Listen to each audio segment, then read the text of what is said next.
Hello मेरे प्यारे साथियों, आज हम लोग स्टार्ट करने जा रहा हूँ एनवीएस पीजीटी का मैथमेटिक्स सिलेबस। एनवीएस पीजीटी क्या है? ये एनवीएस पीजीटी का सिलेबस में तो फर्स्ट हम बात करेंगे मैथमेटिक्स। ये एनवीएस पीजीटी का मैथमेटिक्स में जो सिलेबस है वो हम पहले डिस्कस करेंगे, उसके बाद हम चले आएंगे चैप्टर वाइज सॉल्यूशन में। तो ये है मेरे पास एक एनवीएस पीजीटी का मैथमेटिक्स का बुक। इस बुक है उत्कर्ष पब्लिकेशन का, तो हम फॉलो करेंगे इस पैटर्न को। ये उत्कर्ष पब्लिकेशन का जो बुक है, इस अकॉर्डिंग हम पूरा चैप्टर का नाम लिखेंगे और उसके अकॉर्डिंग हम क्या करेंगे, आप सभी को कंसेप्ट देंगे और बहुत सारे प्रॉब्लम हम लोग सॉल्व करने वाले हैं। तो आज से स्टार्ट हो रहा है ये video lecture for NVS PGT का, ठीक है। तो एनवीएस पीजीटी का क्या क्या सिलेबस में है पहले हम उसको लिख देंगे, उसके बाद हम सॉल्व करेंगे। तो चलो चैप्टर का नाम क्या है लिख देता हूँ। तो हमारा जल्दी से जल्दी एनवीएस पीजीटी का एग्ज़ाम देखने को मिलेगा। ये एग्ज़ाम शायद आपको 2026 जून के अंदर रिक्रूटमेंट हो जाएगा। 2025 में ही इसका रिक्रूटमेंट प्रोसेस आ जाएगा, इसलिए हम लोगों को पहले से ही इसका प्रिपरेशन स्टार्ट करना बहुत ज़रूरी है। तो चलो इसके लिए हमको जो करने पड़ेगा, पहले तो PYQ जितने सारे हैं PYQ को सॉल्व करने पड़ेगा और उसके बाद हमको एक हम सारे साथियों को पता चल जाएगा किस टाइप का क्वेश्चन एनवीएस में पूछा जाता है। और एक बात है, हम क्यों हिंदी में बोल रहा हूँ और बाइलैंग्वेज मेथड हम फॉलो करेंगे, क्यों?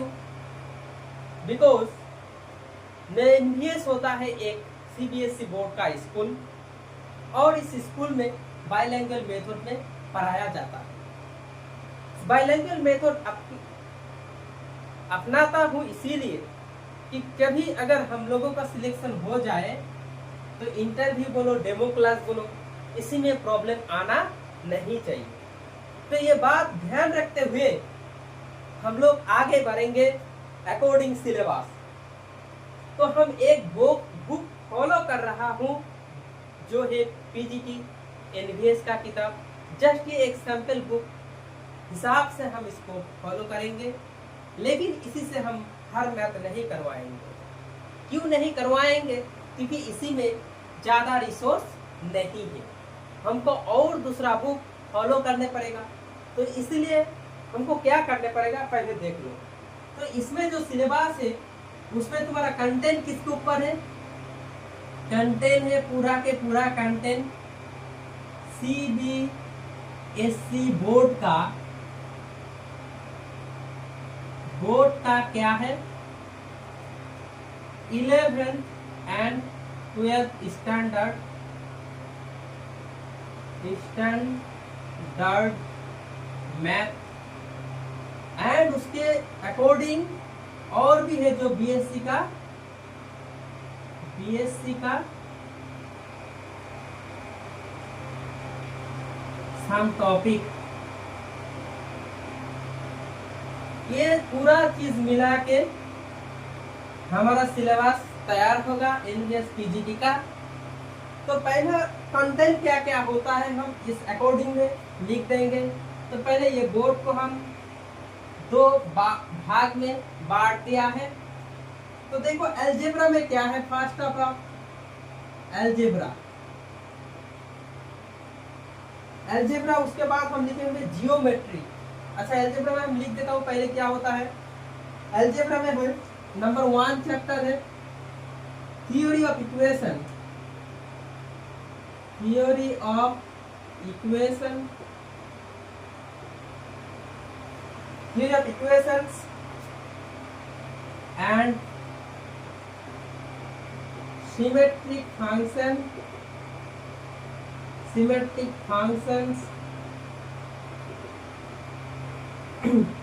of the roots। ठीक है। अच्छा, नंबर 2 चैप्टर है एपीजीपी एंड एचपी प्रोग्रेशन। ठीक है। नंबर 3 में हम लिख सकते हैं exponential and logarithmic. Exponential and logarithmic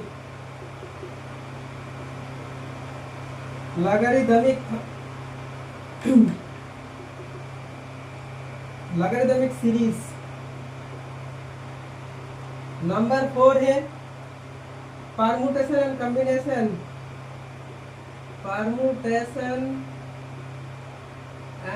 combination. Number 5 है बाइनोमियल थ्योरम। नंबर 6 है matrices and determinant.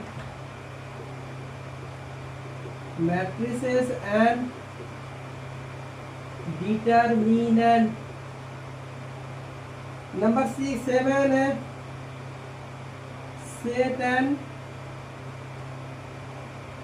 Set and relation and function मतलब है मैपिंग। 8 नंबर है number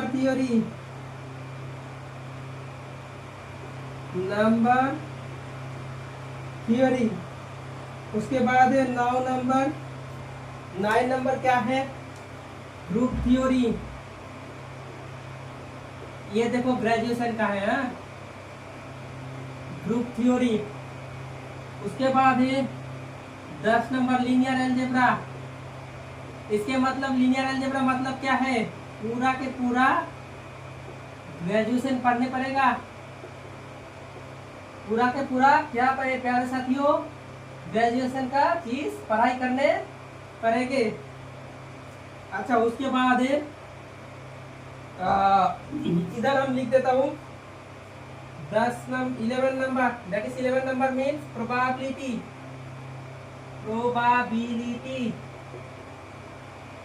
Probability theory. This probability is included in the syllabus of 11 and 12 standard. It is not included in the graduation syllabus. Understand? Next हम लिखेंगे geometry.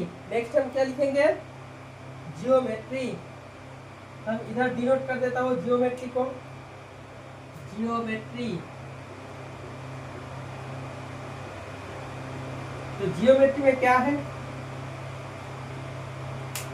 So let's go to try to know the content in geometry. Number 1 pair of straight line, pair of straight lines. Number 2 the circle,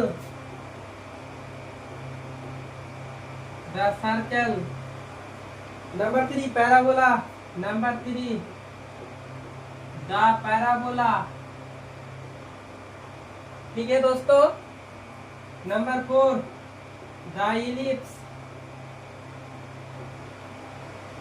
ठीक है। Number 5 है the hyperbola,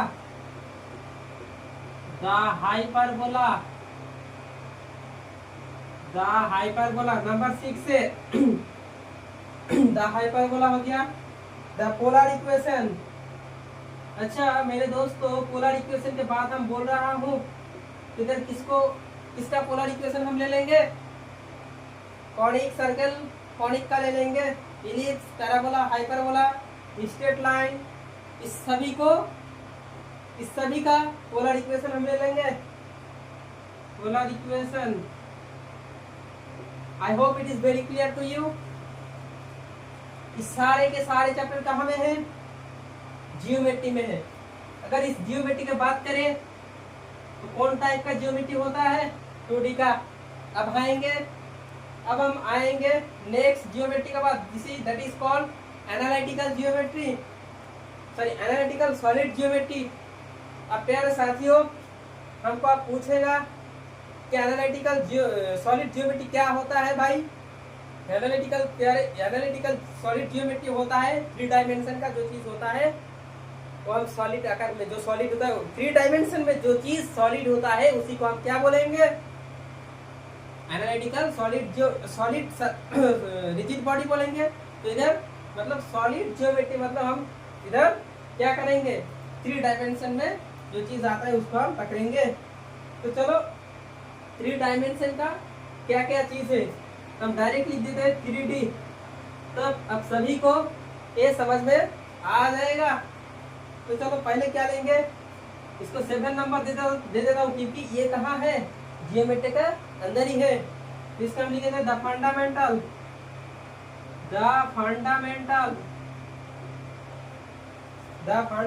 concept of 3D, fundamental concept of 3D। ठीक है, number 8 ले लो। Number 8 क्या होगा? Plane, the plane. Number 9 the straight lines.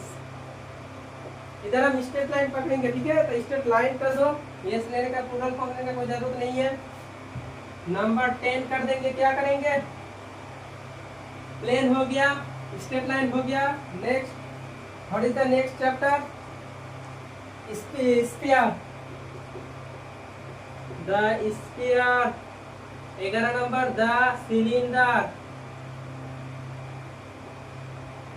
Next आएगा 12 number, क्या आएगा?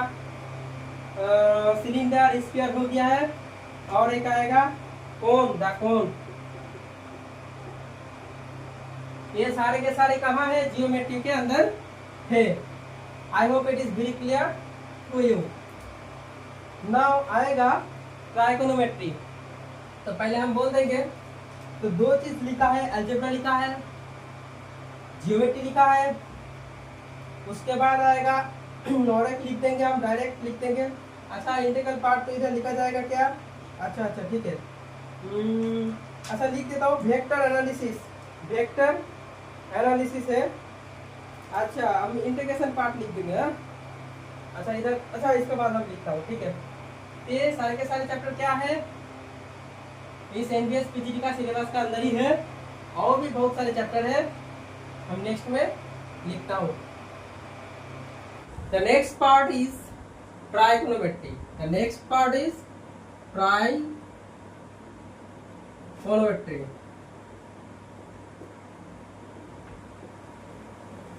ठीक है?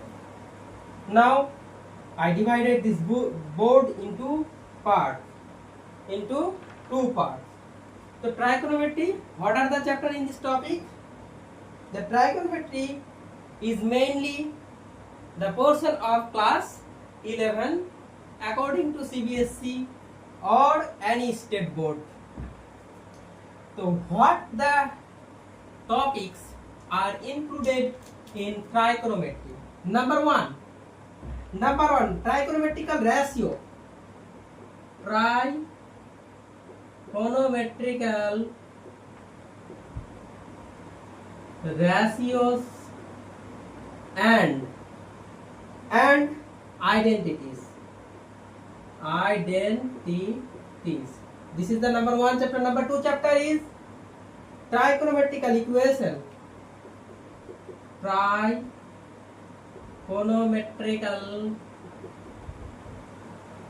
equations. Number 3 chapter is properties of triangles. Properties of triangles.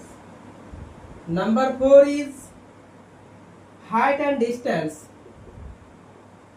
Height and distance.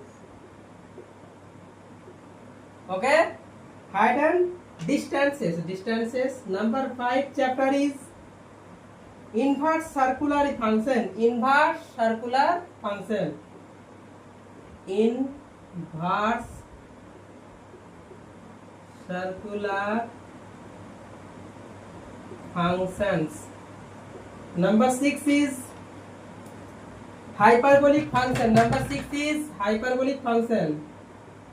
Hyperbolic function. ठीक है.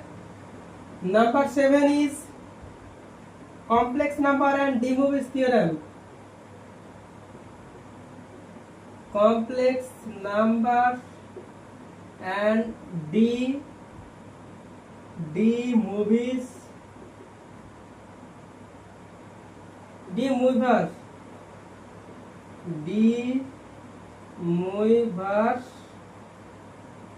थियरम. ठीक है. 7 नंबर हो गया है. 8 नंबर लिखेंगे हम. अब ये मतलब ये सारे के सारे 7 चैप्टर है. इस 7 चैप्टर से हम मैथमेटिक्स प्रॉब्लम करेंगे. तो इस 8 नंबर का जरूरत नहीं है. हो गया है. ये सारे 7 चैप्टर इंक्लूड है ट्राइगोनोमेट्री में, और दैट इज ट्राइगोनोमेट्री में. ठीक है. अब हम चले आएंगे कैलकुलस पार्ट में. ठीक है. अब आएंगे कैलकुलस.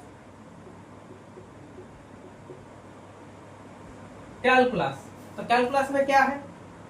तो कैलकुलस हम लिखेंगे सेक्शन 1, क्योंकि कैलकुलस में 2 सेक्शन है. डिफरेंशियल कैलकुलस है और एक इंटीग्रल कैलकुलस है. ठीक है. अच्छा, तो कैलकुलस में हम क्या लिखेंगे? पहले बात डिफरेंशियल कैलकुलस देख लेंगे. पहले क्या लिखेंगे? Differential calculus.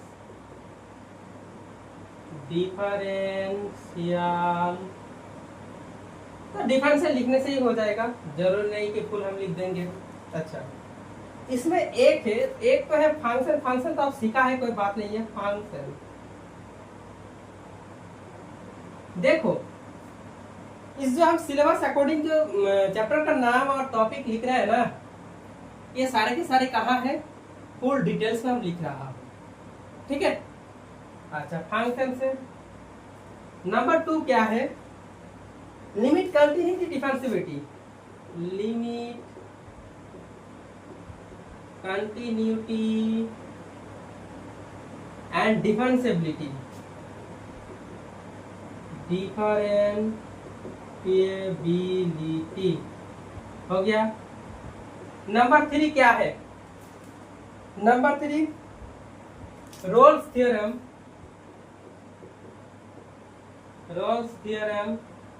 Lagrange's MBT theorem. Lagrange's MBT हो गया.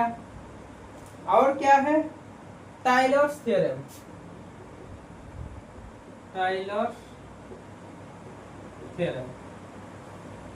एक्चुअली क्या होता है? Rolle's theorem and Lagrange's MVT and Taylor's theorem कहाँ का चैप्टर है? ये डिफरेंशिएबिलिटी का ही टॉपिक है. सब यूनिट जो सब टॉपिक होता है. ठीक है. अच्छा, उसके बाद क्या है? 4 number tangent normal. Tangents and normals. 5 number chapter है maxima and minima. 6 number chapter है एसिम्पटोट्स.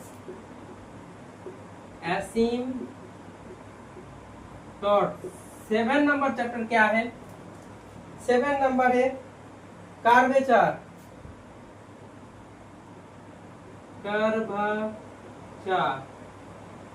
8 नंबर चैप्टर क्या है? 8 नंबर चैप्टर क्या है? Card tracing.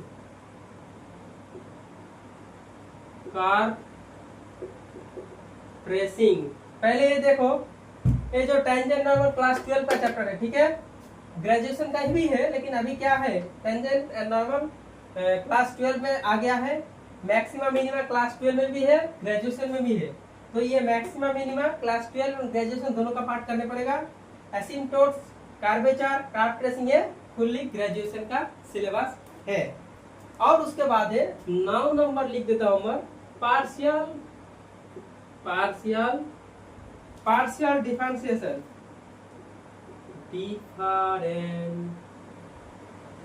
differentiation. This is the calculus on differential calculus. Okay. Now integral calculus आएगा तो चलो हम इंटीग्रल कैलकुलस भी लिख देता हूँ। Plus part 2। तो पार्ट 2 में क्या क्या है इंटीग्रल कैलकुलस में? इनडिफाइनाइट इंटीग्रल्स, बेंगली में बोला जाता है अनिर्दिष्ट समाकलन, definite integrals, rectification, quadrature, volume and surface. मतलब ये जो 3 नंबर में है, this is called application of integration, and this is 1 and 2 are full concept of integration which is included in the syllabus of class 12 standard. Okay, multiple integration, this is the graduation syllabus. Rectification, quadrature, volume and surface, this is also included in the graduation syllabus. Okay, vector algebra. Vector algebra क्या है?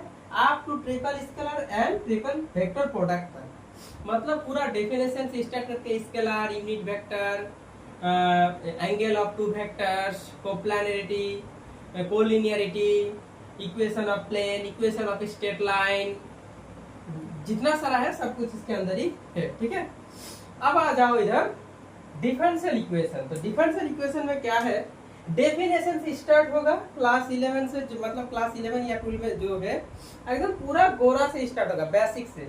Definition ODE of first order and first degree, तो first order and first degree में जो है वो भी है। Number 3 है ODE of first order but not first degree. Number 4 equation solvable for p, x and y, Clairaut's form है, Clairaut's form. Geometrical meaning of a ODE of the first order, मतलब first order जो ODE है तो उसका है ordinary differential equation का geometrical meaning है। Singular solution क्या है, सिंगुलर सॉल्यूशन कैसे हम फाइंड आउट कर सकते हैं, वो है ट्राजेक्टरी है, मतलब ट्राजेक्टरी हम कैसे बनाएंगे। The differential equation of a family of curves और the trajectory of the given equation of curves, ये सब हमको फाइंड आउट करना पड़ेगा। Linear differential equation with constant coefficient है। सॉल्यूशन ऑफ ओडीई है, सॉल्यूशन में क्या है?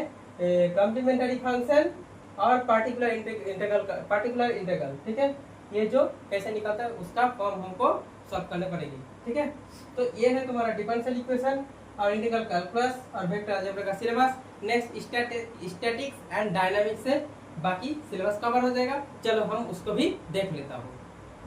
डायनामिक्स एंड स्टैटिस्टिक्स ये तो लास्ट टॉपिक है, मतलब last sub unit, and this last unit में इधर क्या है? There are 7 chapters and there are 5 chapters only, and this is the total syllabus of NBS PGT. Velocity, acceleration and rectilinear motion, number 1 chapter. Number 2 chapter motion under gravity. Number 3 projectiles. Number 4 impulse, works, power and energy. Number 5 collision of elastic bodies. Number 6 D'Alembert's principle. D'Alembert's principle में क्या पढ़ाई करने पड़ेगी हम लोगों को? Equation of motion of a rigid body. Number 7 moment of inertia. Okay, statics में क्या है? Equilibrium of 3 forces acting on a particle, ये एक चैप्टर है। Number 2 equilibrium of more than 3 forces acting on by a rigid body, मतलब 3 force से ज्यादा जब फोर्स एक रिजिड बॉडी के ऊपर काम करेगा तब इक्विलिब्रियम क्या होता है। Number 3 equilibrium of 3 forces acting on by a rigid body, एक रिजिड बॉडी के ऊपर क्या है? 3 फोर्सेस जब काम करता है तब इक्विलिब्रियम का कंडीशन क्या होता है वो देखना पड़ेगा। Number 4 general condition of equilibrium. Number 5 centre of gravity. This is the total syllabus of NBS PGT. Okay, तो अब क्या होगा? अब हम लोगों को फर्स्ट ऑफ ऑल, अब तो सिलेबस दिखा दिया है, अब हमारा फर्स्ट क्या होता है? अब हमारा फर्स्ट होता है पहले हम लोगों को प्रीवियस ईयर का जितना सारा क्वेश्चन है उसको सॉल्व करने पड़ेगा। After solving the previous year question of NBS PGT, we can get total concept of question pattern and the type and nature. The first work क्या है? नंबर 1 PYQ सॉल्व करना। फर्स्ट क्या है? PYQ solve. Number 2 क्या है? Number 2 है chapter wise practice, ठीक है। एंड देन लास्ट स्टेज में क्या है? लास्ट इसमें है mock test. then we will get full preparation।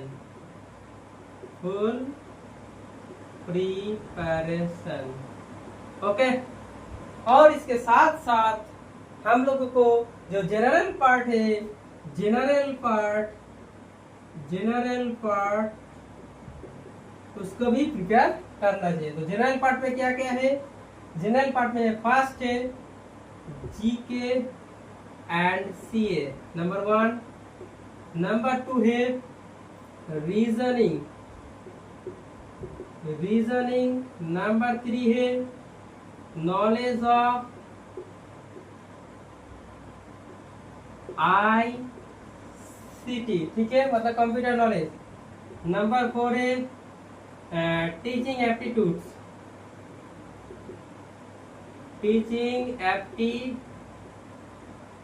ठीक है। नंबर 5 है, कितना सारा हुआ? अच्छा 1 2 3 4 हो गया है। अच्छा 4 हो गया है। Teaching aptitude, ICT, reasoning. आप लैंग्वेज, जनरल इंग्लिश।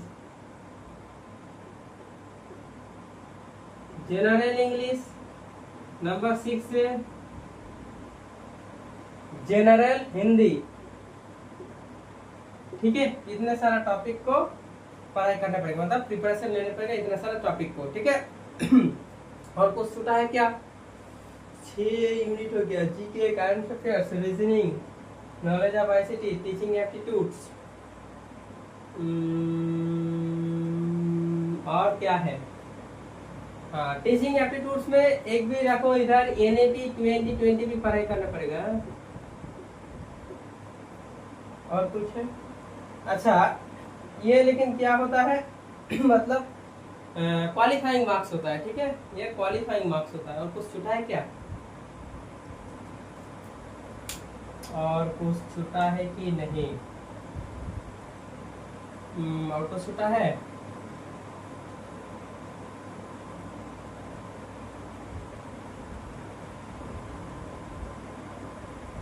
ठीक है, इतने सारा आपको करना पड़ेगा। और छूटा है तो हम बाद में बोल देंगे, ठीक है।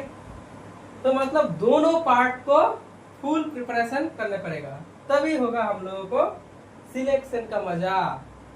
नहीं तो सिलेक्शन भी नहीं आएगा और कुछ भी नहीं आएगा।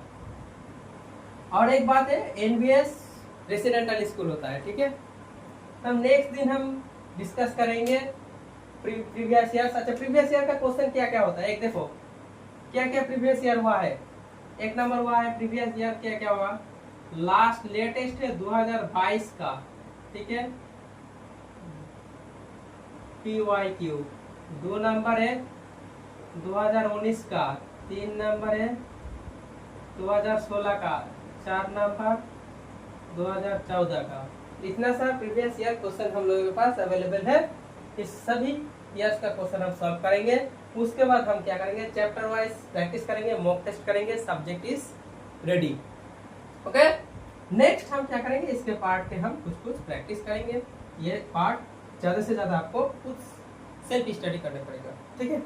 तो आज के क्लास के लिए यही तक रखता हूँ। नेक्स्ट डे हम आएंगे PYQ। I hope all of you are very good. And प्यारे साथियों, अब सभी का प्रिपरेशन अच्छा चल रहा है और टीचिंग जॉब का माहौल 2025 से 2026 तक अच्छा ही चलेगा। इस माहौल में हम लोगों का जॉब निकालना ही होगा। Best of luck, tata, bye bye.